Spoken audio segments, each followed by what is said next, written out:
اینا برادرها درآمدگاه یک بامساز برادرای عزیز.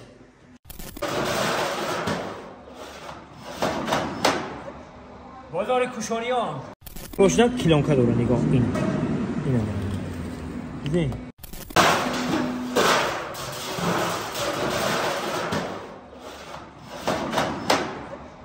بازار کوشانیان دروازه یک. همه محصولات ها همش بامساز در خدمت شما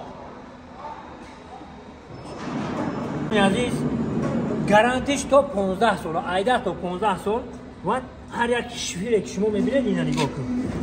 این خیلی میکنی بالاش نه کیلونکا داره. نگاه این دیدین 10-15 سال گارانتی. بامساز برادرای عزیز. چیزی که ما شما دیدید شده میاد تمام تجهیزات های برای که بومای اینا نوگردون نووا میگیم که نووا اینا برفگردونه این چره پیتزا ها اینا برادرای عزیز. تنکایی که شما میبینید در به درجه عالی شد.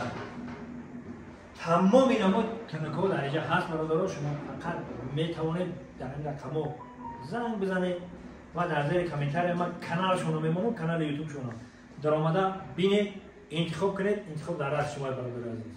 بازار کوشانیان میریم با انا دوستان عزیز. چقدر که ما دیده ایستادیم هم غوثه هم تنکشای جای آپتیمش داریم. فقط شما زنگ بزنید و نرخ ارزان خریداری کنید. اینه برادر کمپانیای بامساز. خیلی سراغ را البته که میدونید شهر دوشنبه بازاری کوشانیان.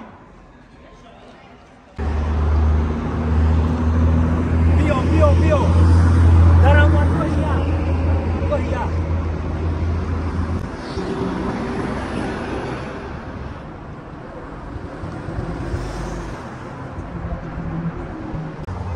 اینا برادرها درآمدگاه یک. اینا خیلی میدرویم راست 5 متر بالا میریم. طرف دست راست را نگاه میکنی بامساز.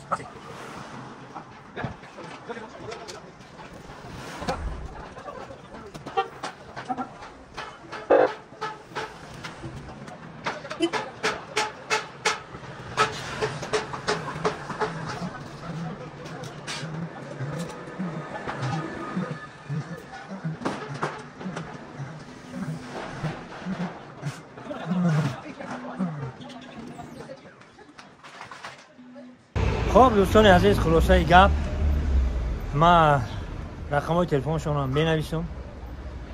کانال دارن، یوتیوب کانالشون در کامنتر ذکر پیچ میکنم. شما در آمده تماشا کنین، محرمه زیبر کنین.